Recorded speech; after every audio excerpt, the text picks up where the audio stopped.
안녕하세요. 저는 올해 30대 중반이 된 남자입니다.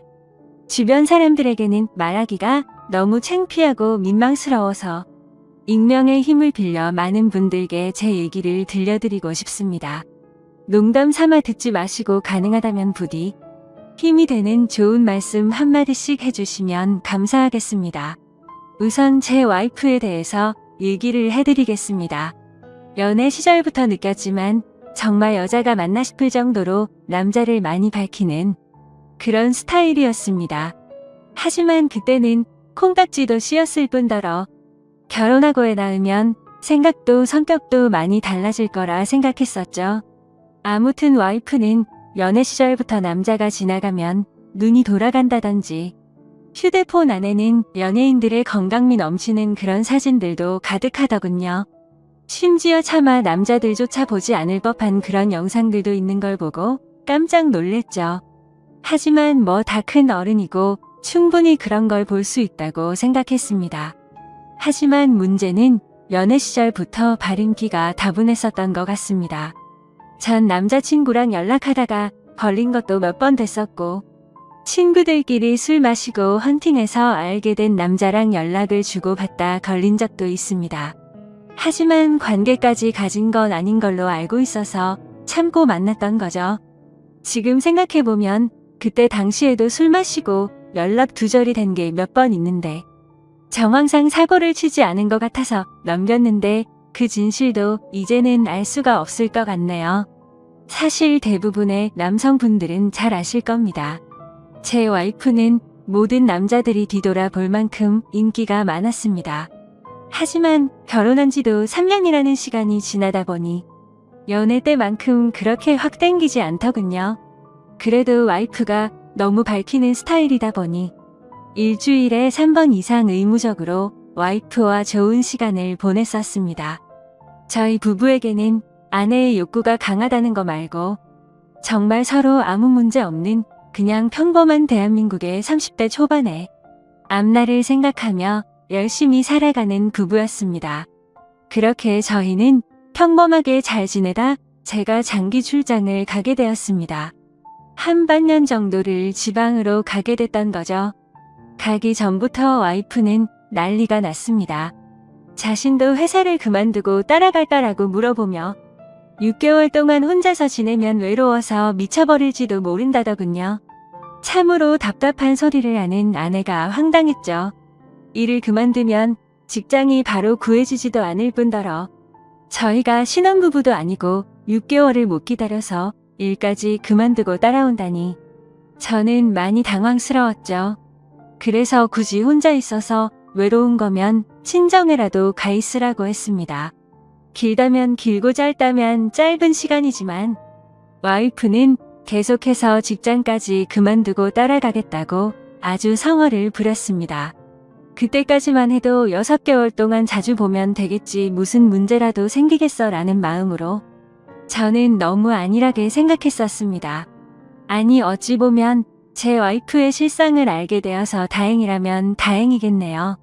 처음에는 와이프가 참으로 지극정성이었습니다. 제가 출장을 간 곳이 차로 왕복 6시간이 넘게 걸리는 곳인데 한 달 동안은 거의 매주 제 숙소로 찾아오더군요. 남자 혼자 살면 밥 굽는다고 밥이며 반찬이며 아주 바리바리 두 손 가득 싸들어서요. 그때까지만 해도 저는 와이프를 너무 잘 얻었구나 싶었습니다. 신혼도 아니고 결혼한 지도 벌써 3년이 훌쩍 넘었는데 남편이 출장 갔다고 이렇게 챙겨주는 여자가 이 세상에 어디 또 있겠습니까? 그때까지만 해도 정말 저희에게는 아무런 문제가 없었죠. 그런데 대략 한 달쯤 지났을 무렵입니다. 그렇게 지극정성이던 와이프가 전화도 잘 받지 않고 컵배기도 안 비추더군요. 사실 섭섭하기도 했지만 와이프가 집에서 노는 사람도 아니고 본인도 직장을 다니는 사람이니까 피곤해서 그런가 보다 생각했죠. 반년 일하는 시간은 금방 지나갔고 저는 지방 출장을 모두 마치고 다시 서울로 복귀를 했습니다. 와이프는 집에 온 저를 보자마자 고생했다며 보고 싶은 거 참느라 죽는 줄 알았다면서 달려오더군요. 그러면서 얼른 빨리 씻고 오라며 콧소리를 내면서 애교를 부렸습니다. 그런 모습에 역시 우리 와이프 달라진 게 없네 싶었고, 그날 저희는 반갑게 좋은 시간을 보내게 되었습니다. 그리고 나서 대략 일주일 정도쯤 지났을 무렵이었습니다. 소변을 보는데 좀 따끔따끔하더니 생전 겪어보지 못한 가려움이 몰려오더군요. 저는 처음에 뭘 잘못 먹어서 이런가 보다 생각을 했고, 밖에서 다른 짓을 한 적이 없으니까 병이 생긴 거라고는 생각조차 못했습니다. 병원에 찾아가기도 민망했었고, 그렇게 며칠 동안을 미루고 또 미루었죠. 하지만 시간이 지나갔음에도 점점 나아질 기미가 보이지 않았고, 오히려 이상한 분비물도 묻기 시작했고, 소변을 볼 때 통증은 더 심해지더라고요. 그래서 저는 결국 도저히 참기가 힘들어서 창피함을 무릅쓰고 병원으로 찾아갔죠. 병원에 갔더니 검사를 해보자 합니다. 의사 선생님은 분비물이 묻고 소변 볼 때 통증이 있고 가렵냐고 묻더라고요. 이게 딱 봤을 때는 임질이라는 병과 증상이 되게 비슷하다고 했고, 최근에 관계를 가진 적이 있는지 물었습니다. 그래서 저는 관계는 와이프 말고는 따로 없다고 대답을 했죠. 의사는 저에게 정확한 원인을 알기 위해서 정밀 검사를 받아보라고 권하더군요. 그때까지만 해도 이 의사 놈이 환자 가지고 장사하는구나 싶었습니다. 근데 그때 당시에는 빨리 치료를 받고 싶을 뿐 다른 생각은 할 겨를도 없었습니다. 그렇게 저는 검사를 받았고 결과를 보고 난 뒤 정말 제 눈을 의심했습니다. 임실에 헤르페스의 곤지름까지 생겼더라고요. 곤지름은 아직 잠복기라서 딱히 증상이 나타나지는 않았는데, 검사를 해보니 균이 나온다고 하더라고요. 저는 거기서도 순진하게 의사에게 물었죠. 제가 최근에 사우나에 다녀온 적이 있는데 사우나에서 옮은 거냐고 했습니다. 저는 정말 와이프 말고 관계를 가진 적이 없는데 라며 이것저것 물어보았죠. 의사는 단호하게 대답을 해주더라고요. 뭐 헤르페스 정도 한 가지라면 사우나나 대중시설에서 옮았을 수도 있지만, 이렇게 몇 가지씩 다량으로 증상이 발현되는 건 관계를 가진 것 말고는 다른 원인으로 생겼다고 보기엔 어려울 것 같다고 하더군요. 그때부터 뒤통수를 맞은 듯이 갑자기 온갖 생각이 들었습니다. 그러면 제가 와이프에게 옮았다는 거냐고 물어봤죠. 의사는 아내분과 잘 이야기를 해보라고 했고, 아내분도 같이 치료를 받으셔야 할 거라고 했습니다. 그 얘기를 듣고 병원에 나서는데 갑자기 뒷골이 땡기면서 피가 쏠리는 느낌이 들었죠. 일단 저는 증거라도 있어야겠다는 생각으로 아내의 차로 가서 블랙박스를 켜봤습니다. 정말 하나하나 영상을 다 켜보면서 확인을 해보는데 기겁을 했습니다. 왜냐하면 영상 속에서 들리는 남자의 목소리가 한 명이 아니더라고요. 누가 듣더라도 그 남자들마다 평범한 대화를 하는 게 아니고 사랑을 나누는 소리가 들리는데 눈앞이 깜깜해졌습니다. 그동안 그렇게 믿었고 서로를 의지했던 와이프가 제가 모르는 사이에 다른 남자들과 이렇게 해프게 하고 다녔다는 게 믿기지가 않았습니다. 영상 날짜를 보니 아내가 제게 연락이 뜸해졌던 시기와도 맞물리더군요. 제가 출장을 간 지 한 달 뒤 정도의 어떤 남자와 대화를 하는데, 대화 내용만 보면 술을 마셨는지 대리기사의 목소리도 들렸습니다. 그런데 다른 사람이 있는데 아랑곳하지 않고 역겨운 말을 하더군요. 남편이 출장을 가서 없으니까 잠시 쉬다 가도 괜찮다고 하는데 너무 충격적이었습니다. 평소에 다른 사람의 시선도 신경 쓰는 다소곳한 모습이 있던 사람이었고, 관계를 가질 때조차도 많이 밝히기는 해도 선을 넘지 않았는데 너무 다른 사람 같았습니다. 저는 그 길로 블랙박스 메모리칩을 빼들고서 집으로 달려갔습니다. 집에 도착한 저는 곧장 와이프를 불렀죠.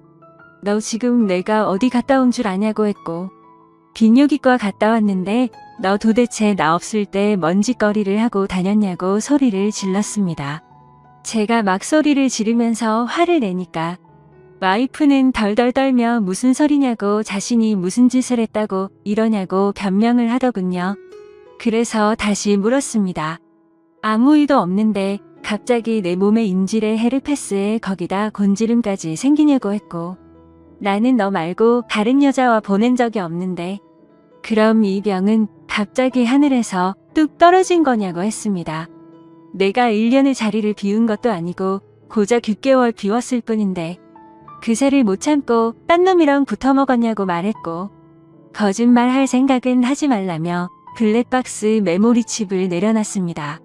지금부터 거짓말 할 생각 하지 말고 솔직히 말하라고 더 크게 소리를 질렀습니다.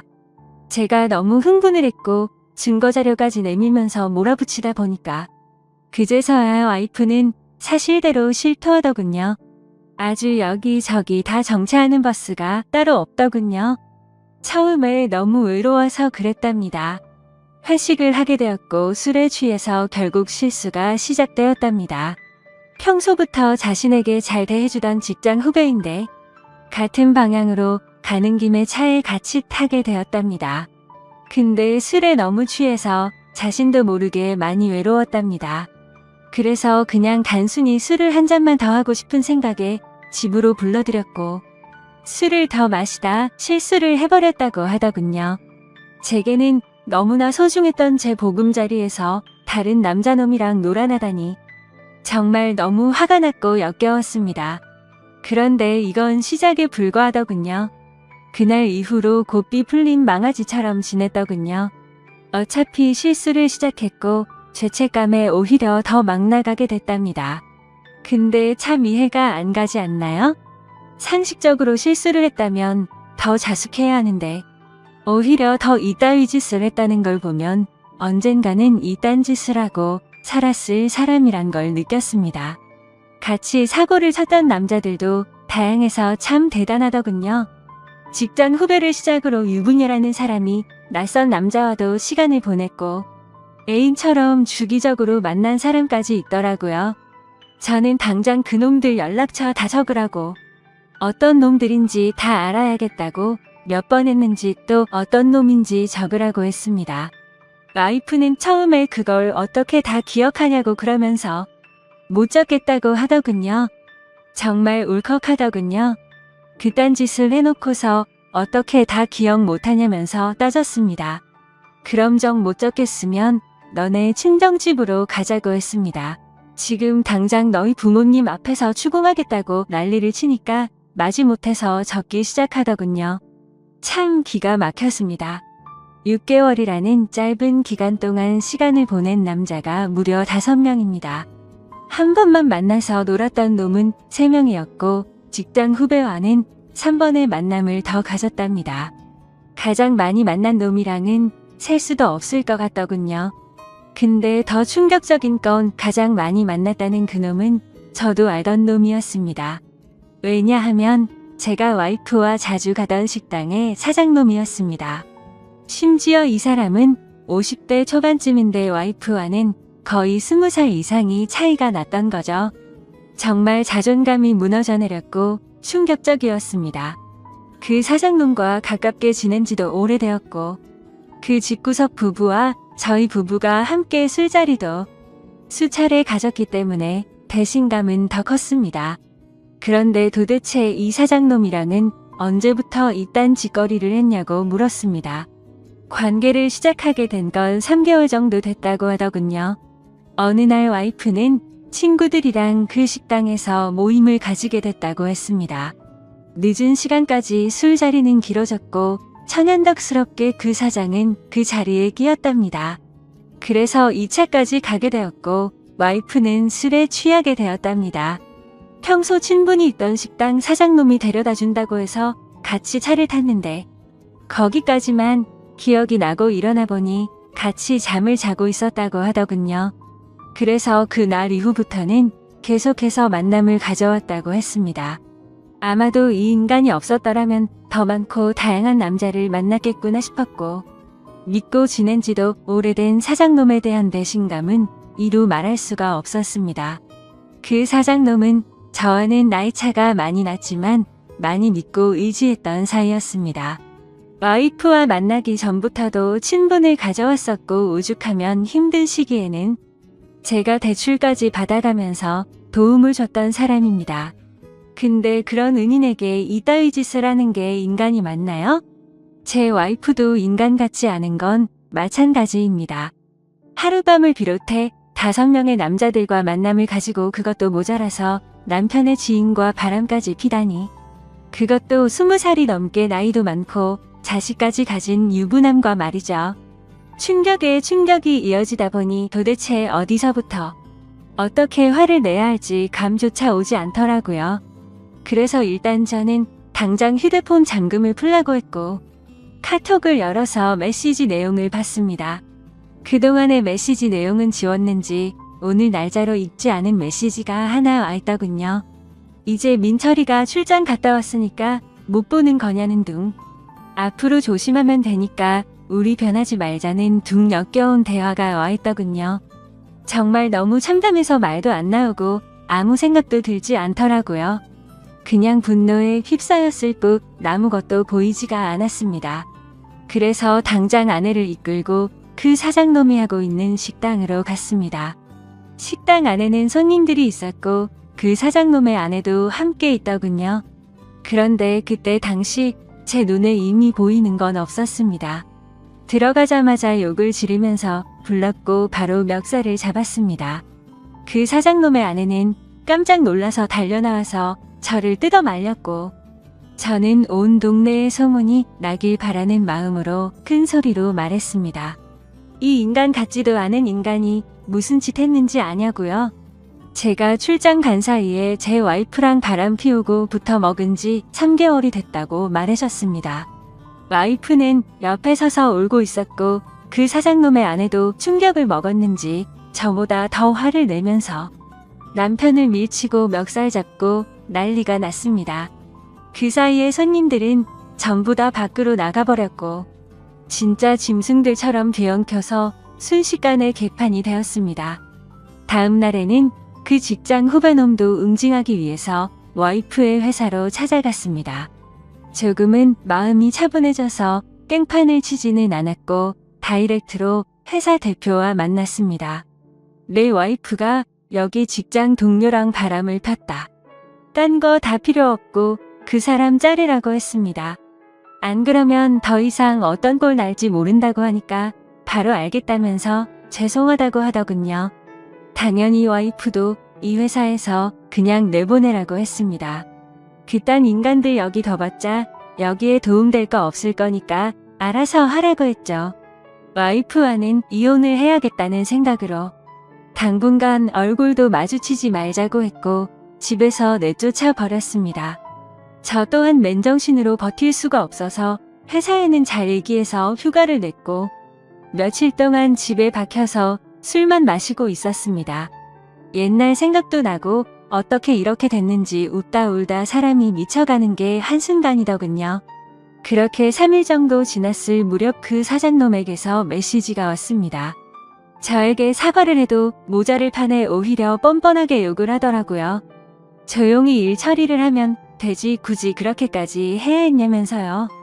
본인도 이혼 소송 진행 중이고 가게도 문을 닫게 됐다면서 징징거리는데 본인이 일을 저질러 놓고 저더러 어쩌라는 건지 역겹고 짜증이 나서 저도 같이 싸웠습니다. 저는 너 같은 인간 말종이랑 말 섞기 싫으니까 헛소리 그만하라고 말했고 그동안 내가 너한테 빌려줬던 돈을 이번 주 내로 당장 다 갚으라고 했습니다. 그러니까 돈 없다면서 배제라고 말하더군요. 나이 50이 넘어서도 이따위 짓을 하는데 어떻게 이런 인간이랑 연락을 해오며 살았을까 제 스스로에게도 화가 났습니다. 그때부터 이 인간 같지도 않은 놈이 저를 약올리기 위해서 비아냥거리기 시작하더군요. 제 와이프가 이렇게 해줬다 저렇게 해줬다부터 시작해서 또 다시 저는 충격적인 얘기를 듣게 되었습니다. 참 파고 또 파도 끝이 없었네요.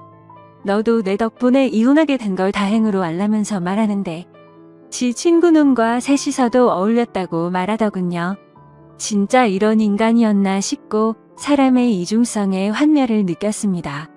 와이프와 저는 연애 시절부터 결혼까지 거의 6년이란 시간을 함께 했습니다. 제가 알던 와이프가 맞나 싶을 정도로 또 다시 큰 충격을 받았습니다. 이런 게 현실적으로 있을 수 있는 일인가 싶었습니다. 저는 곧바로 와이프에게 전화를 했고 이 말이 사실이냐고 물었죠. 그러자 한참을 말없이 가만히 있더군요. 그래서 저는 왜 말을 못하냐고 하니까 한숨을 쉬더니 적당해야 하면서 적반하장으로 짜증을 내더군요. 그러면서 내가 뭘 했건 이제 너랑 나랑 상관없는데 왜 자꾸 묻냐고 했습니다. 솔직히 당연히 이혼은 계속 진행했겠지만 조금이라도 고민을 안 했다면 거짓말이겠죠. 그만큼 많이 사랑했었기에 일말의 가능성을 생각했는데 전부 다 제 착각이었습니다. 아니, 오히려 다행이라고 생각해야겠네요. 마지막까지 제대로 된 실체를 보여줘서 미련 없이 끝낼 수 있겠구나 싶었으니깐요. 이렇게 말도 안 되는 사건이 일어난 지도 고작 일주일이 지났네요. 저는 지금 와이프와 이혼 절차를 밟고 있습니다. 와이프와 직장 후배놈은 그 회사에서 잘리게 되었고요. 아직까지 해결이 안 된 문제는 그렇게 믿고 지냈던 사장놈입니다. 제게 빌려가서 갚지 않은 돈만 원금 2천만 원이 넘습니다. 이런 일은 태어나서 처음 겪다 보니 어떻게 해야 할지 머리가 어지럽네요. 일단 법적으로 어떻게 해서든 이 인간에게도 최대한의 고통을 주고 싶습니다. 어떻게 해야 이 인간도 피 눈물 흘리면서 후회할 수 있게 만들 수 있을까요? 세상에 이런 일들이 일어나리라곤 절대로 생각 못했는데 제게도 이런 일이 일어나네요. 아마도 다들 드라마나 영화에서나 일어나는 일이라고 생각하실지 몰라도 생각보다 이런 불륜 사건들은 한 해에도 수도 없이 일어난다고 하더라고요. 다른 사람들은 저처럼 너무 사람들을 믿어서 상처받는 일이 없었으면 하는 바람입니다. 그리고 어떻게 해야 그 사장놈을 응징할 수 있을까요? 비열하게 비웃고 조롱하는 그 사장놈을 절실하게 응징하고 싶습니다. 제발 좀 방법이 있다면 알려주세요. 감사합니다. 안녕하세요. 저는 서울에서 거주 중인 30대 초반의 여자입니다. 그동안 있었던 파란만장한 제 인생사를 들려드리고 싶어서 이렇게 조심스레 사연을 보내게 되었습니다. 저는 지금 형부와 같이 살고 있는데 긴 글이 될 수도 있겠지만 그저 한 여자의 속풀이라고 생각하고 가볍게 들어주셨으면 좋겠습니다. 저에게는 2살 차이가 나는 친언니가 한 명 있습니다. 언니는 매사 차분하고 현명했으며 성격도 참 시원시원했었죠. 뚝 부러지는 성격의 공부도 상당히 잘했고 얼굴도 예쁜 외모라 남자들 사이에서도 인기가 상당히 많았습니다. 더군다나 성격도 착해서 어릴 적부터 저를 살뜰히 챙겨준 언니가 제 우상이자 꿈이었던 것 같아요. 나이는 겨우 2살 차이밖에 안 되지만 어릴 적부터 언니는 제게 상당히 커다란 존재였던 것 같아 말을 잘 따르곤 했습니다. 공부를 상당히 잘하던 언니는 서울의 좋은 대학에 입학하게 되었고 그로 인해 서울에서 혼자서 자취를 시작하게 되었습니다. 그때 당시 저는 혼자 나가서 자취하며 사는 언니가 그렇게 부러울 수가 없었죠. 공부도 잘하고 대학도 좋은 곳에 가는 언니를 동경하며 저도 언니를 따라가기 위해서 이를 악물고 정말 공부를 열심히 했었습니다.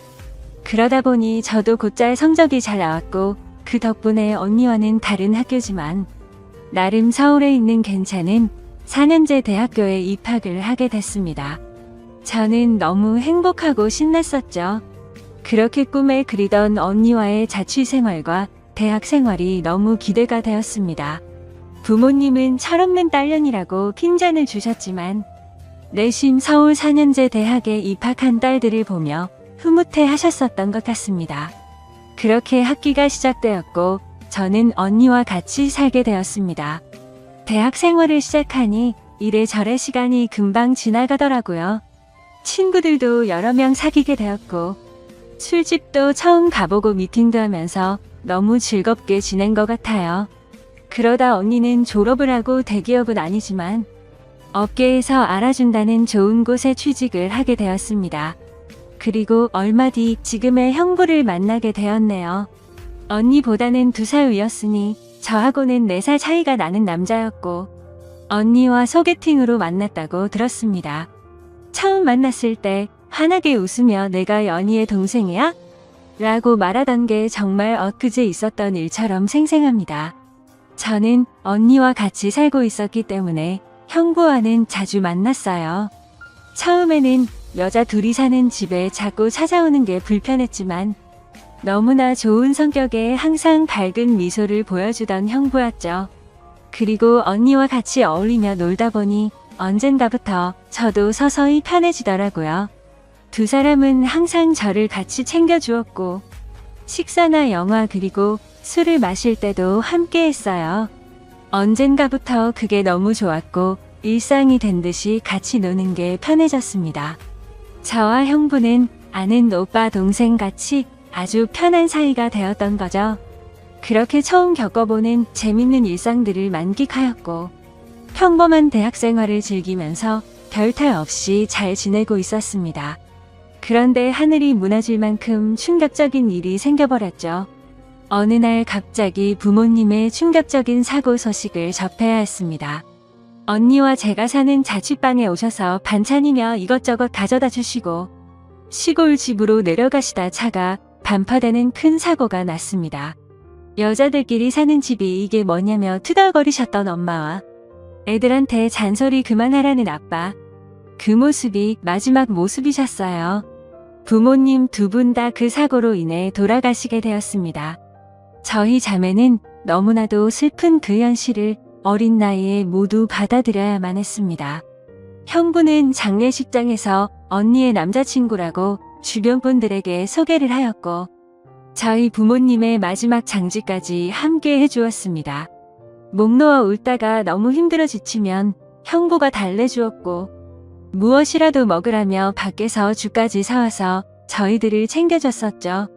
형부에게 너무 고마웠고 그때부터 많이 의지가 되었던 것 같아요.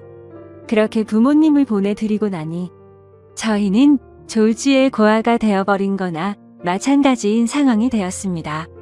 그렇게 힘든 시기에 겨우겨우 버티면서 대학 생활을 마치고 졸업을 하게 된 저에게도 어느 날 한 남자가 다가오게 되었습니다. 이 남자가 바로 제 전 남편입니다.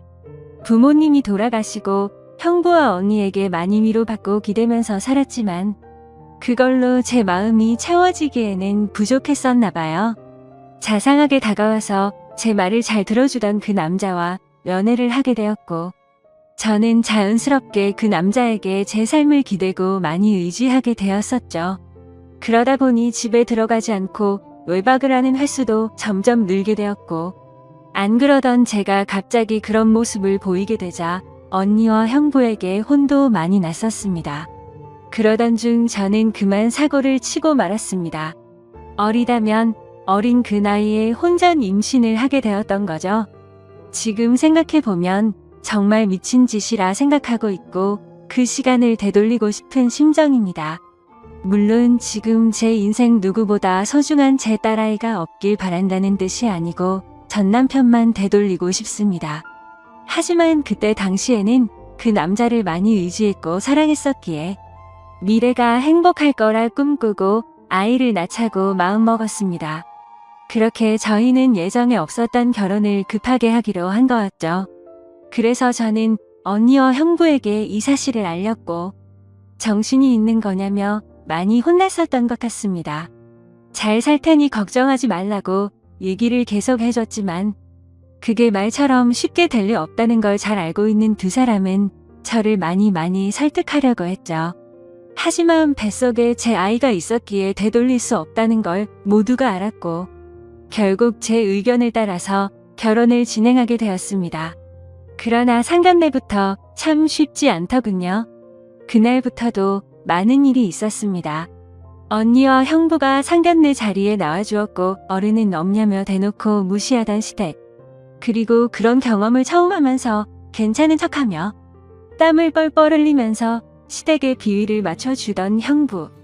매사에 정확하고 똑 부러지던 제 언니도 저를 위해 성격 죽이고 이리저리 무사히 상견례를 끝마쳤네요. 남자친구와 저는 어린 나이에 목돈이 없었기에 시댁에서 마련해주신 15평 남지되는 빌라에서 아이를 출산하였고 신혼생활을 시작하게 되었습니다. 그런데 제가 꿈꾸던 결혼 생활과는 정반대였습니다. 연애하던 시절에는 항상 저를 착하게 대해주던 남편은 결혼을 하고 난 뒤 마치 다른 사람처럼 180도로 바뀌었습니다. 잦은 음주와 외박 그리고 저에게 욕설까지도 서슴지 않았습니다. 처음에는 단순히 벌어지는 실수라 생각되어 넘어갔지만 그게 점점 도를 넘어서더니 어느 순간부터는 제게 몹쓸 짓까지 하더군요. 부모가 없어 네가 개념이 없다며 욕을 하고 언니와 형부까지 싸잡아서 욕을 했습니다. 어리다면 어린 나이에 그 얘기를 듣고 있자니 서름에 복받쳐서 아이를 안고 많이 울었던 것 같아요. 하지만 저는 언니와 형부에게 제 상황을 이야기하지 못했습니다. 잘 살겠다고 큰 소리 뻥뻥 치고 강행했던 이 결혼. 지금 제가 이런 대접을 받고 힘들게 산다는 사실을 안다면 언니와 형부가 너무 슬퍼할 걸 잘 알았거든요. 그렇게 저는 힘든 하루하루를 살아가던 중 언니와 형부는 결혼을 하게 됐습니다. 저는 그 당시 많이 힘들고 지친 마음이었지만 누구보다 그 둘의 결혼을 축복했기에 밝게 웃으며 축하해 주었습니다. 그리고 저의 불행한 일상이 2년쯤 지났을 때였습니다. 남편의 폭언과 만행은 점점 더 심해졌고 어느 날부터는 술집 다니는 여자와 외도를 하는 사실까지 알게 되었습니다. 많이 믿고 결혼한 사람이었기에 그런 현실들이 너무 많이 힘들었어요. 그래서 저는 이제는 이 사람과 어떻게든 정리를 해야겠다고 생각하고 있었을 때였습니다. 하지만 현실적으로 이혼하고 나가면 어떻게 살까라는 생각이 들었고 아직 이렇게 조그만 딸아이와 내가 잘 살 수 있을까 걱정이 들었습니다. 부모님께서 살아계셨으면 내가 돌아갈 곳이 있을 텐데 하는 슬픔에 잠겼죠.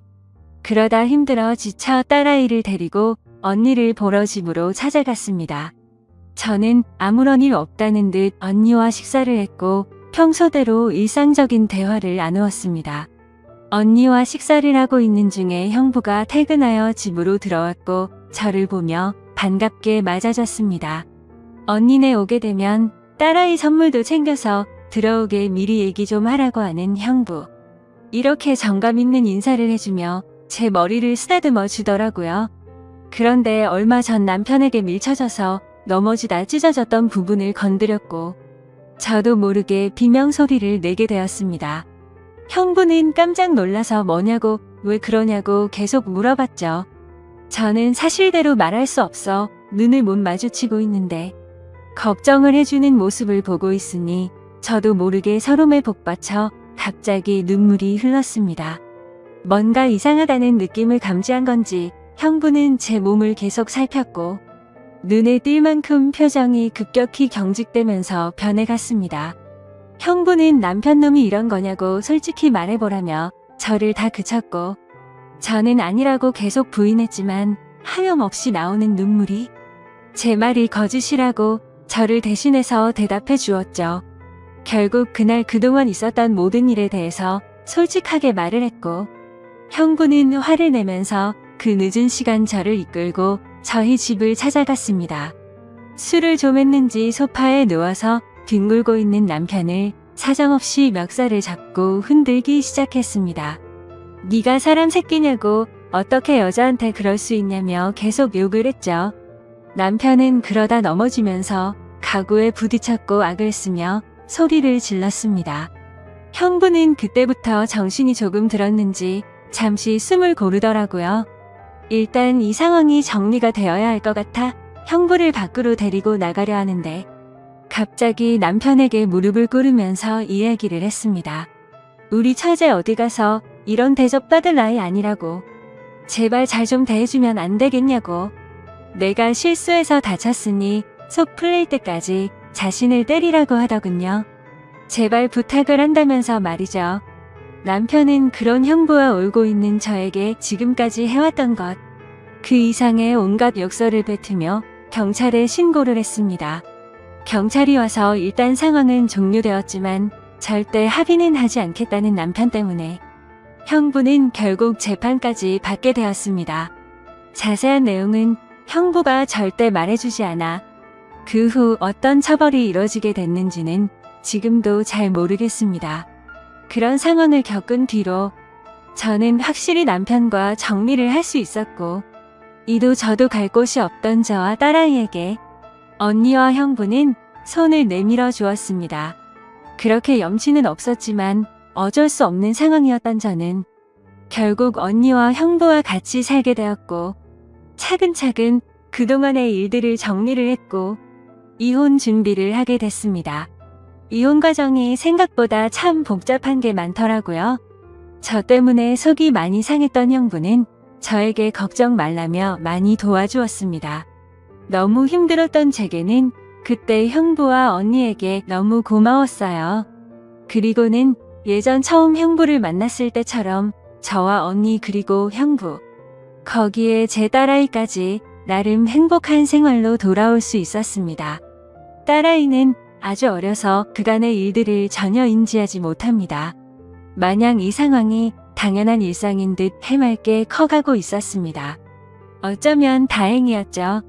이때쯤 아이가 3살이 되어 어린이집에 보낼 수 있었고 저도 작지만 경제활동을 할 수 있게 되었습니다. 전공을 살려 작은 디자인 업체 취직을 하게 되었어요. 이 회사가 프리랜서처럼 집에서도 일을 할 수 있었기에 아이를 키우는 저에게는 딱 알맞은 직장이었거든요. 급여는 그리 많지 않았지만 빨리 목돈을 모아서 이 집에서 독립하기 위해 이 악물고 일했던 것 같습니다. 회사 몰래 아르바이트 짬짬이 해가면서 아이도 챙기고 일도 병행하는 그런 정신없이 바쁜 나날들을 보냈습니다. 그러다 어느 날 일어나지 말아야 할 충격적인 사건이 벌어졌습니다. 왜 저에게는 이런 시련들이 몇 번씩이나 이어졌는지 하늘이 원망스럽습니다. 어느 날 회사에서 디자인 회의를 하고 집으로 돌아왔는데 회사에 있어야 할 형부가 잔뜩 어지럽혀진 집안 식탁에 앉아 울고 있었어요. 식탁 위에는 마시던 소주들이 널브러져 있었고요. 너무 놀라서 이게 무슨 일이냐 물었지만 형부는 아무 말이 없더라고요. 그러다 식탁 위에 올려진 이혼 서류를 발견했고 그 서류에는 언니 이름이 적혀 있었습니다. 무슨 일이냐 물었습니다. 한참이 지난 뒤에 형부가 하는 말이 언니와 이혼하게 되었답니다.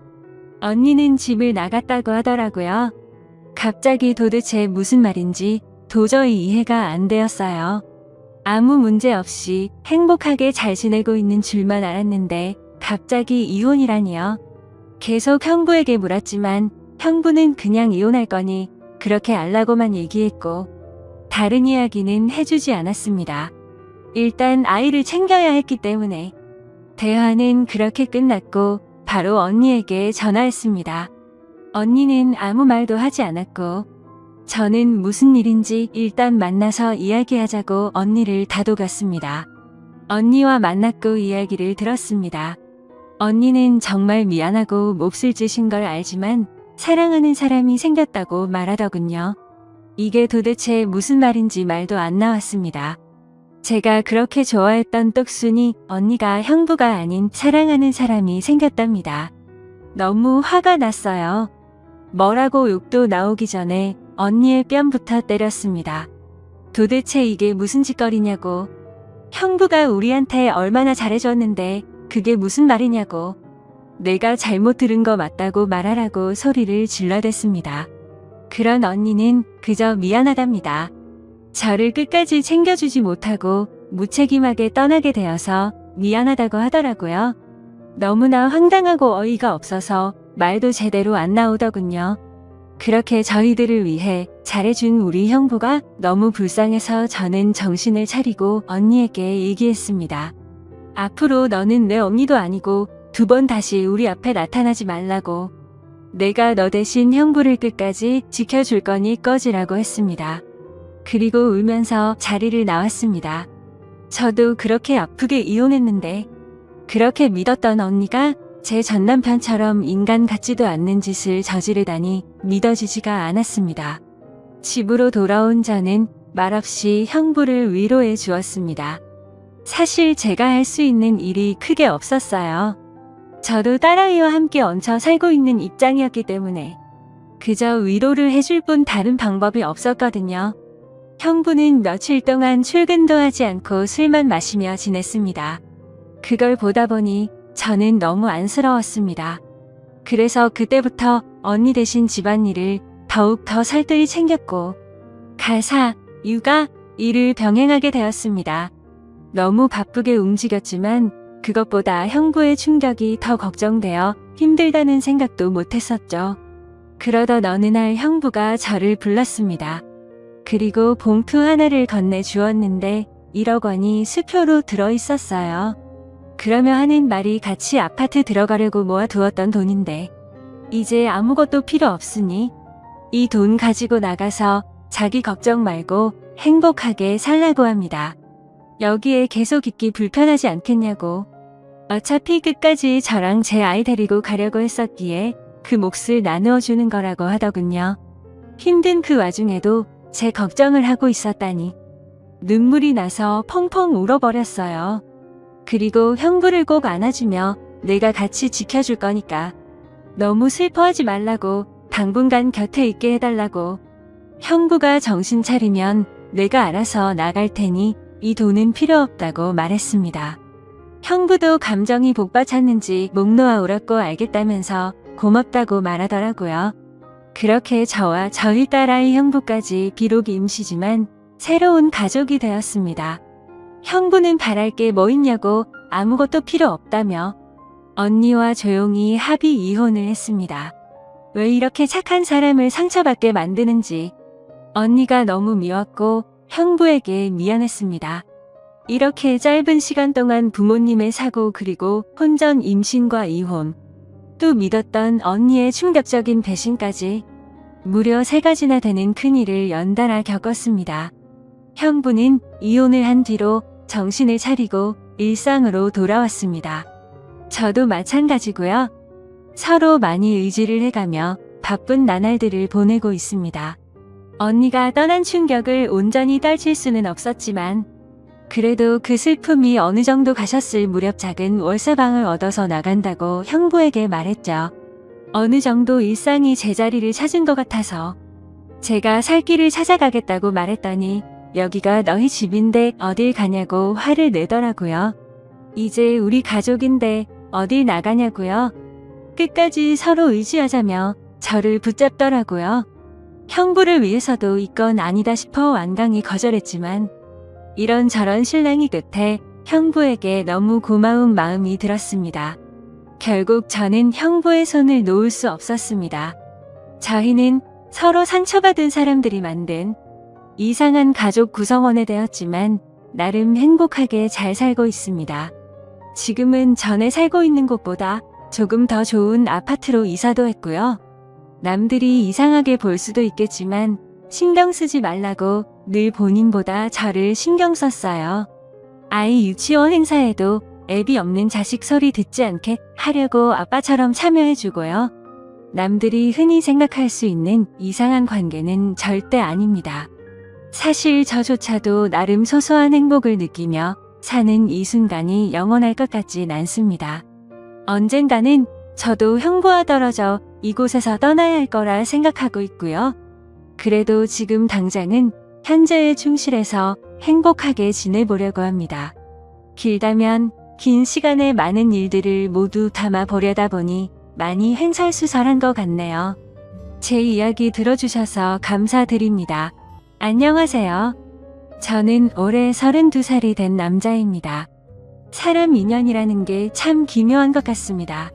저는 32년 살면서 지금까지 특별한 인연이라는 건 겪어본 적이 없었습니다.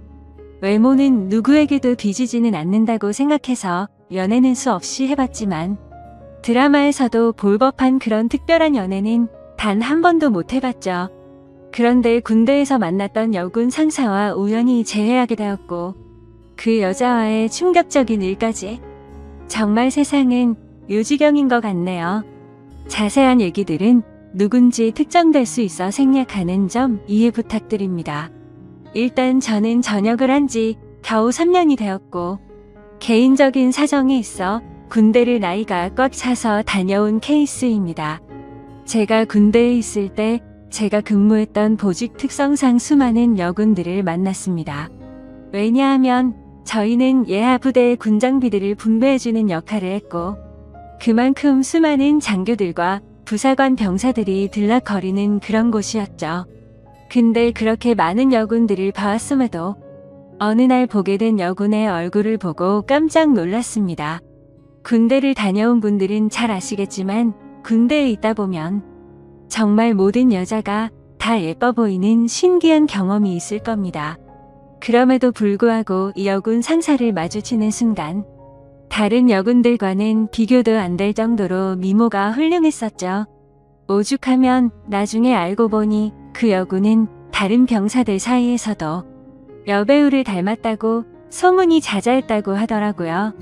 게다가 그런 소문은 저희 부대뿐만 아니라 어딜 파견 가더라도 다들 알 만큼 엄청 유명했던 사람이었습니다. 그래서 수많은 병사들이 얼굴이라도 간절히 보고 싶어 했던 인물이었죠. 그런데 저는 그런 사람을 주기적으로 업무를 위해서 마주치고 대화도 나누는 그런 사이였습니다. 하지만 순수해 보이는 외모와는 달리 그 여군은 좀 많이 밝히는 여자라는 생각이 들었습니다. 어느 날 장비를 싣기 위해 차로 이동을 하고 있었습니다. 그런데 대뜸 창문을 내리더니 밤꽃 냄새를 맡으면서 이 냄새가 너무 좋다는 겁니다. 흔히 아는 밤꽃 냄새는 그 냄새와도 비슷했기에 제가 잘못 들었나 싶어 깜짝 놀래며 잘 못 들었습니다라고 하니까 다 알면서 뭘 모르는 척 하냐며 웃더라고요. 그리고 또 어느 날은 제가 축구를 마치고 돌아가던 길에 마주쳤는데 땀에 젖은 모습을 보더니 야, 너 좀 달라 보인다? 라면서 은근슬쩍 터치를 하더라고요. 솔직히 그런 예쁜 미모의 저를 건들다 보니 심장이 엄청 떨렸죠. 그 외에도 다른 사람들에게 들은 에피소드는 수없이 많았습니다. 이 여군이 밝힌다는 소문이 자자했던 거죠. 하지만 대부분의 얘기는 유언비어일 수도 있으니 흘려들은 것도 많았습니다. 근데 지금 생각해보면 아닌 땐 굴뚝에 연기 나지 않는다란 속담이 절로 들더군요. 그런 미모의 여군과 군대 내에서 별의별 상상을 다 했습니다. 하지만 차마 고백을 한다거나 그런 건 꿈꿀 수도 없었죠. 그런 미모를 갖고 있는데 누가 감히 놔두겠나요? 당연히 그 여군분은 장교분과 교제를 하고 있었고 병사들은 결코 넘볼 수도 없었습니다. 그래서 소가리를 해가면서도 바라볼 수밖에 없었죠. 누군가를 짝사랑하다 보니 남들과는 달리 국방부식에도 엄청 빠르게 흘러갔습니다. 그렇게 저는 전역을 하게 되었습니다. 전역을 하고 나서는 그동안 허비했던 시간이 컸던 만큼 하루라도 자리를 잡고 싶었기에 곧바로 수많은 면접을 받고 직장에 취업했습니다. 그렇게 매일같이 바쁜 생활을 지내다 정신을 차려보니 어느새 32살이 되었죠. 전역하고 이 나이 먹도록 일에 매진하느라 제대로 된 애인도 없었는데 이제 슬슬 아저씨 소리를 들을 나이가 되어 오다 보니 이제는 슬슬 평생 독신으로 살아야 하는 건가라는 생각이 들기 시작했죠. 그런 와중에 제가 그렇게 꿈꿔오고 짝사랑했던 여군 상사를 3년 만에 다시금 마주치게 되어서 너무 신기했었고 이게 운명인가 싶었습니다. 그녀를 만나게 된 건 6개월 전으로 거슬러 올라갑니다. 저는 천안에서 어느 정도 규모 있는 회사를 다녔는데 서울로 지역 이동 발령이 났습니다. 자천이 된 게 아니라 오히려 승진을 하게 돼서 내려진 발령이라 제게는 엄청 좋은 기회였죠. 그렇게 기쁜 마음으로 생애 처음으로 서울 생활을 시작하게 되었습니다. 다행히 회사에서 멀지 않은 곳에 괜찮은 원룸이 있더라고요. 주변 분위기도 괜찮고 이웃들도 상태가 나빠 보이지 않았습니다. 결국 원룸을 계약하고 들어가서 지내던 중 며칠 후에 윗집이 나가는 걸 보았습니다. 위치가 좋은 원룸이라 오래 지나지 않아 새로운 세입자가 들어온다고 하더라고요. 그러다 편의점에 뭘 사러 가는 길에 이사하는 모습을 언뜻 보았습니다. 저보다는 좀 어린 나이로 20대 중반쯤으로 보이는 여자였습니다. 근데 무엇보다도 딱 달라붙는 짧은 옷을 입은 게 눈에 띄었죠. 솔직히 처음 봤을 때 마음이 좀 동하는 건 사실이었습니다. 얼굴도 제 스타일이었고 유독 짧은 복장에서 드러나는 몸매도 좋았거든요. 그냥 나오는 몸이 아니라 관리해야 나오는 그런 몸이었습니다. 그렇게 윗집이 이사오고 그날로부터 며칠 뒤의 일로 기억합니다. 갑자기 윗집에서 시끌벅적하고 남자들과 여자들이 여럿이서 떠드는 소리가 들렸습니다. 그러다 새벽까지 무언가 쿵쿵하는 소리가 나는 겁니다. 단순히 울리는 소리가 아니라 뭐랄까 복합적인 소리였습니다. 처음 그 소리를 들을 때부터 민폐라고 생각했지만 아무튼 그냥 집들이 와서 시끄러운가 보다 하고서 그냥 넘겼었죠. 저보다 나이도 어린 여자가 친구들끼리 좋은 시간 보내는데 방해하는 게 예의가 아니라고 생각했습니다. 그런데 이 소리가 하루 이틀로 끝나지 않았습니다. 정말 매주 한 번씩은 이런 소리들이 들리는가 하면 제가 알기로 혼자 사는 여자인데 애인이랑 노는 건지 사랑을 나누는 소리도 들리더라고요. 안 그래도 외로운데 부럽기도 하고 짜증이 나기도 했죠. 그때부터는 늦은 시간까지 잠도 못 들게 매번 이러는 거면 그것도 민폐 아닌가라고 생각이 들더군요. 아무튼 그렇게 점점 스트레스를 받던 어느 날이었습니다.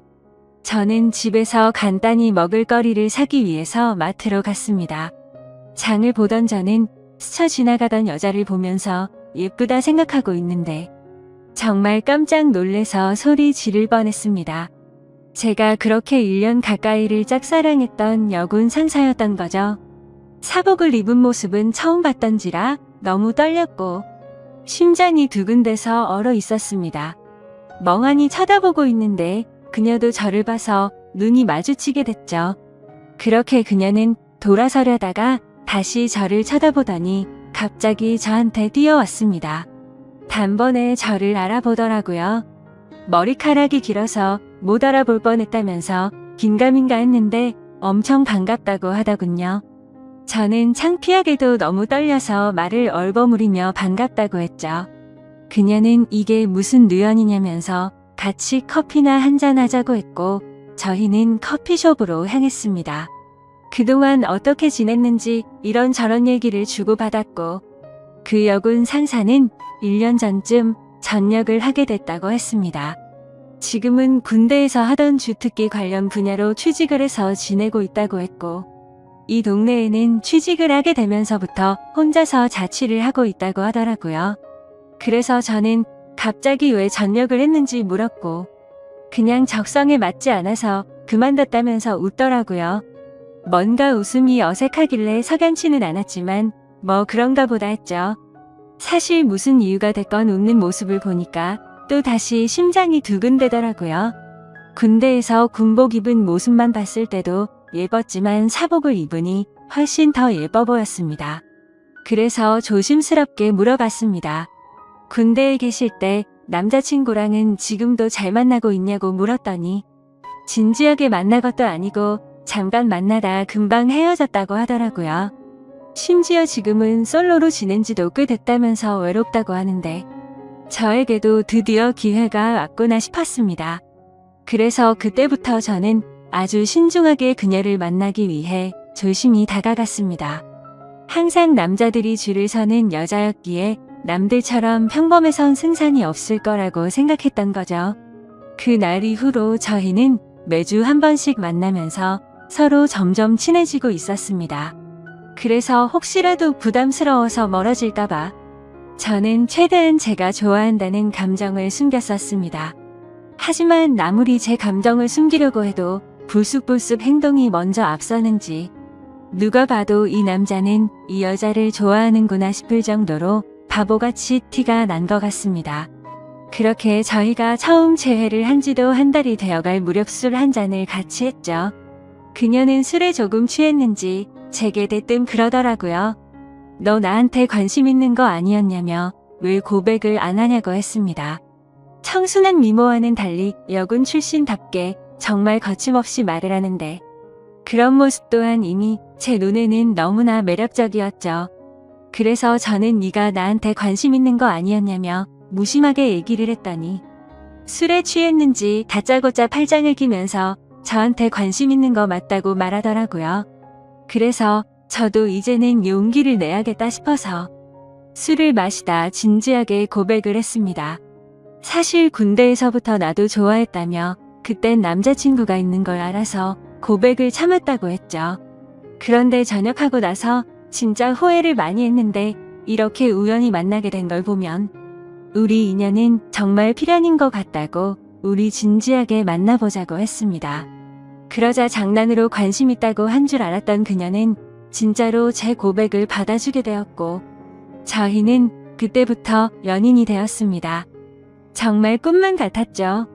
군대에서 그렇게 마음고생을 하고 연예인처럼 바라보던 여자가 이렇게 우연히 다시 만나게 되는 것도 모자라 이제는 제 여자친구가 되었다고 하니 도저히 믿어지지가 않았습니다. 그날 저희는 자연스럽게 함께 저희 집으로 향했습니다. 집에서 한 잔 더 마시자고 하면서 분위기를 잡고 있는데 또 다시 윗집에 층간소음이 시작되더군요. 여자친구는 이게 무슨 소리냐고 깜짝 놀랐고 저는 그동안 있었던 일을 말해줬습니다. 그때가 자정이었음에도 시끄러워서 저는 뭔가 여자친구 앞에서 굽히는 모습을 보이고 싶지 않았죠. 그래서 저는 내가 올라가서 해결하고 온다고 했더니 따라간다고 하더라고요. 그땐 무슨 깡이었는지 술도 많이 마셨겠다, 에라 모르겠다라는 마음으로 올라간 것 같습니다. 윗집으로 도착해서 벨을 눌렀습니다. 한 번 눌러도 반응이 없기에 몇 번이나 누르니 그제서야 나오더라고요. 엄청 얇고 긴 티셔츠만 대충 걸쳐 입고 급하게 나온 모습이 생생하네요. 그걸 보고 저는 남자랑 있다가 급히 옷을 입고 나왔구나 싶더라고요. 하지만 지난 며칠 소음에 시달려서인지 자제할 마음이 안 들더라고요. 그래서 밤에 무슨 짓을 하기에 매일 밤 시끄럽게 구냐고 화를 냈습니다. 그랬더니 여자가 짜증을 내면서 그거 때문에 이 시간에 올라왔냐고 하더라고요. 진짜 양심도 없는 건지 너무 뻔뻔하게 나오더라고요. 그래서 뒤에 있던 여자친구가 앞으로 나오면서 지금 잘못한 게 누군데 그렇게 뻔뻔하냐고 화를 냈죠. 근데 참 웃긴 게 윗집 여자는 제 여자친구의 얼굴을 보고 나서 갑자기 엄청나게 친절해지더군요. 갑자기 돌변하는 태도를 보고 이 여자 뭐지? 라는 생각이 들더군요. 앞으로는 조심한다는 사과를 받고 저희는 다시 집으로 내려가게 됐습니다. 그런 해프닝을 뒤로하고 저희는 다시금 술을 한 잔 마시며 많은 얘기들을 나누었고 점점 더 사랑에 빠져갔습니다. 군대 시절에도 느꼈지만 확실히 내숭이나 그런 건 전혀 없는 성격이었고 저희는 밤새도록 행복한 시간을 보내게 되었습니다. 그날 이후부터는 여자친구와 저는 급속도로 가까워졌고 저는 하루하루가 너무 행복해서 천국에 있는 듯한 기분으로 지내고 있었습니다. 여자친구는 그렇게 저희 집에 머무르는 시간이 점점 더 늘어났고 짐을 하나씩 옮겨오더니 거의 동거를 하다시피 지내게 되었습니다. 그렇게 시간이 지나다 보니 뭔가 생뚱맞게도 제 여자친구는 윗집 여자와 갑자기 친하게 지내더라고요. 언제부턴가 둘이서 쇼핑도 가고 영화를 보러 간다고 한다던지 말이죠. 그때 알아차려야 했습니다. 갑자기 너무 친하게 지내게 된 것도 이상했고 그런 여자와 가까이 지낼 때부터 둘의 만남을 말려야 했는데 지금 생각하면 너무 후회가 되고 시간을 돌리고 싶습니다. 저는 갑자기 두 사람이 가까워지는 게 이상해서 물었습니다.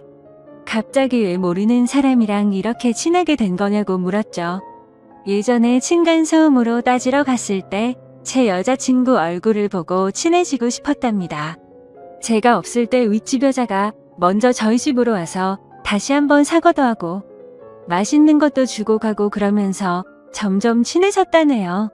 여자들 사이에서도 단순히 예쁜 여자를 좋아하는 그런 독특한 사람이 있다더군요. 그때는 그냥 그런 이유가 있는가 보다 하고 넘겼습니다. 그런데 두 사람이 가까워질수록 여자친구의 행동에는 문제들이 늘어갔습니다. 새벽 늦은 시간까지 술에 취해서 연락이 안 되는 일이 생겨났고, 행복했던 저희 만남에도 점점 균열이 생기기 시작한 거였죠. 그래도 제가 너무 사랑했던 마음이 컸던지라 최대한 인내심을 가졌습니다. 친하게 지내봤자 조만간 다시 제자리를 찾겠지 하고 안일하게 생각했습니다. 하지만 일주일 전 제 인생에서 가장 충격적인 사건이 일어났습니다. 저는 회사에서 당직 같은 시스템으로 밤새 시스템을 모니터링하는 업무도 했었기에 한 달에 4번 정도 회사에서 밤새 근무를 하곤 했습니다. 그날도 제가 당직이어서 집에 들어가지 못한다고 여자친구에게 알렸고, 여자친구는 알겠다며 피곤해서 일찍 집에 들어가서 잔다고 말했죠. 그런데 그날따라 감기 기운이 돌았는지 몸 상태가 말이 아니었습니다. 그래서 저는 야근 중인 후배에게 부탁을 해서 당직을 바꾸게 되었고, 몸 상태가 좋지 않아서 그 길로 집으로 향했습니다. 그때는 이미 자정이 다 되어가는 늦은 시간이었기에 여자친구가 자다가 깰까봐 연락은 생략하고 들어갔죠. 그렇게 집으로 향하던 중 저는 감기약을 사기 위해서 약국을 찾았습니다. 그런데 동네에는 24시간을 하던 약국이 없었기에 상비약이라도 사자는 마음으로 동네 편의점으로 갔습니다. 그래서 계산을 하고 있는데 술 마시는데 약을 먹어도 괜찮냐고 하는 겁니다. 그래서 저는 갑자기 그게 무슨 뚱딴지 같은 소리인가 싶어서 물었습니다. 술을 사지 않는데 갑자기 웬 술이요? 라고 묻자 아까 여자친구분이 자주 어울리는 여자분이랑 남자친구분들 여러 명이 와서 술을 사가서 물어봤답니다. 계산해 주시는 분은 편의점 점주분이셔서 저와 여자친구를 기억하시는 분이었습니다. 그래서 이게 무슨 소리인지 싶었고 재차 물었습니다. 혹시 술을 언제쯤 사갔냐고 물어보니 저녁 7시쯤 안 돼서 엄청 사갔다고 하더라고요. 그 시간에는 여자친구가 피곤해서 일찍 집에 들어가서 잔다고 했던 시간쯤이었습니다. 설마 했습니다. 하지만 아무리 믿어보려고 해도 그때부터 뭔가 거짓말로 뒤통수를 맞은 기분이 들었죠. 집으로 향하는데 설마 우리 집에서 나 몰래 바람을 피우고 있는 건가부터 온갖 상상이 들더군요. 이미 반쯤 정신이 나간 상태였던 저는 몸 상태가 좋지 않았음에도 미친 듯이 뛰어서 집에 도착했습니다. 문을 열고 들어가 봤더니 일찍 잔다고 했던 제 여자친구는 안 보이더라고요. 그래서 곧장 전화를 했습니다. 수십 차례를 연달아 하는데도 전화를 받지 않았습니다. 도대체 얘가 뭔 짓거리를 하길래 어딜 가서 연락을 안 받나 생각하는데 갑자기 문득 윗집 여자가 생각났습니다. 자주 있던 여자분이라고 하면 이 동네에서 지피는 여자는 단 한 명밖에 없었기 때문이죠. 그래서 저는 휴대폰을 내려놓고 조용히 소리를 듣고 있었습니다.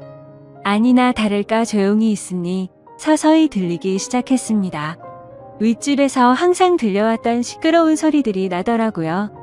저는 그 소리를 듣자마자 상상의 나래를 펼치게 되었습니다. 그때부터는 이미 반쯤 맛이 가서 눈이 돌아갔죠. 앞뒤 가릴 거 없이 당장 윗집으로 올라갔습니다. 그런데 벨을 눌러봤자 문을 열어줄 리가 없을 것 같다는 생각이 들었습니다. 그래서 경비실로 가서 저는 윗집 층호수를 말하면서 그 집 차가 지금 제 차를 막고 있다고 인터폰으로 말 좀 해달라고 부탁드렸죠. 그 여자는 인터폰으로 지금 내려간다고 대답을 했고 저는 얼른 뛰어서 그 집 앞으로 갔습니다. 도착해서 숨죽이고 있는데 문이 열리더라고요. 제 얼굴을 보더니 그 여자는 엄청나게 깜짝 놀라면서 묻지도 않았는데 언니 지금 잠들었다고 말하더라고요. 그래서 저는 그럼 여자친구 데리고 가겠다고 문틈 사이로 살짝 보니 신발장에 남자 신발, 여자 신발들이 널브러져 있더군요. 그리고 제가 선물을 해줬었던 제 여자친구의 신발도 함께 말이죠. 저는 그 장면을 보자마자 눈이 뒤집혀서 현관문을 벌컥 열려고 했습니다. 하지만 그 순간 그 여자의 옆으로 아주 건장한 남자가 오더니 무슨 일이냐며 저를 막아서더군요. 그래서 이성을 잃은 저는 바로 욕을 하면서 문을 열려고 했죠. 그런데 갑자기 그 남자가 안에서 문을 발로 차버리는 바람에 저는 넘어지고 말았고 다급히 현관문을 잠궈버리더군요. 순간적으로 도대체 내가 왜 여기서 이러고 있는지 너무 허탈했고 엄청나게 열이 받아서 앞뒤가 보이지도 않았습니다. 저도 밖에서 문을 잇는 힘껏 차면서 문을 열라고 소리를 쳤지만 절대로 열지를 않더군요.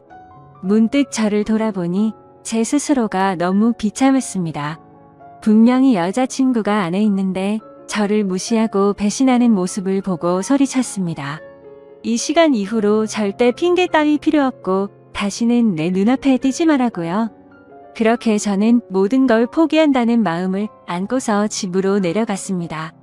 정말 제 인생에서 단 한 명밖에 없을 거라 생각했던 인연이라 생각했는데 제대로 뒤통수를 맞은 기분이었죠. 그래서 집에 가자마자 소주 3병을 원샷으로 마셨습니다. 정말 손이 떨리고 배신감이 너무나도 커서 눈물만 미친 듯이 흘렀습니다. 저는 눈물이 없는 편이었기에 눈물이 없는 사람인지 알았습니다. 근데 너무 화가 나고 슬프고 억울했습니다. 평생을 바쳐서 사랑하려고 했던 여자친구에게 배신을 당한 기분에 저도 모르게 눈물만 나더군요. 그렇게 30분 정도가 지나니 현관 비밀번호가 눌러지더니 여자친구가 고개를 숙이고 들어오더군요. 보자마자 욕을 했습니다. 네가 무슨 염치로 여길 들어오냐고 했죠. 너무 당황해서 그런데 진짜로 아무 일도 없었다면서 지금 도대체 무슨 생각하냐면서 말하더라고요. 그러면 뭐가 겁이 나서 문을 걸어 잠그고 아무 말도 안 하고 있었냐고 물었더니 친구들이 놀러와서 다 같이 술을 한 잔 마셨는데 여자친구는 취한 나머지 잠들어 있어서 이 상황을 몰랐다고 하더군요. 내가 얼마나 소리를 질렀는데 그게 말이 되냐고 따졌더니 너무 피곤했고 술도 많이 마셔서 전혀 못 들었다고 하는데 정말 기가 차더군요. 그래서 저는 그따위 핑계로 대충 넘어가려고 하지 말고 당장 내 집에서 나가라고 했습니다. 술도 마셔서 점점 취기가 올라오고 있었고 둘이서 같이 있다가는 큰 사고를 칠 것 같았습니다. 그래서 가만히 서서 있던 여자친구를 힘으로 밀쳐내고 문을 잠궈버리고 잠이 들었습니다. 다음날 장문의 문자가 수십 통이 와 있더군요. 도대체 무슨 상상을 펼쳐서 자신한테 그러냐며 억울하다는 듯 말하더군요. 솔직히 걱정할까봐 거짓말 한 건 미안한데 진짜 아는 친구들이 놀러와서 윗집 언니랑 같이 술 한 잔 마신 건데 뭐가 그렇게 열받는 일이냐고 합니다. 정말 제가 엉뚱한 상상만으로 이렇게 생각을 하는 걸까요? 저는 모든 정황상 의심이 걷어지지가 않는데 믿어야 하나요? 제발 용서해달라며 일주일째 연락이 오는데 답장 한 통도 보내지 않았습니다. 도저히 어떻게 해야 할지 눈앞이 깜깜합니다. 그냥 제 인생이 무너져 내리는 기분이네요. 군대에서부터 사랑했던 여자를 우연히 만나서 너무 행복했었는데 제가 평생 함께할 여자라 생각했는데 이렇게 믿음이 무너졌다는 게 믿겨지지가 않네요. 저는 지금 어떤 선택을 해야 할지 모르겠습니다. 현명한 의견을 부탁드리겠습니다. 감사합니다.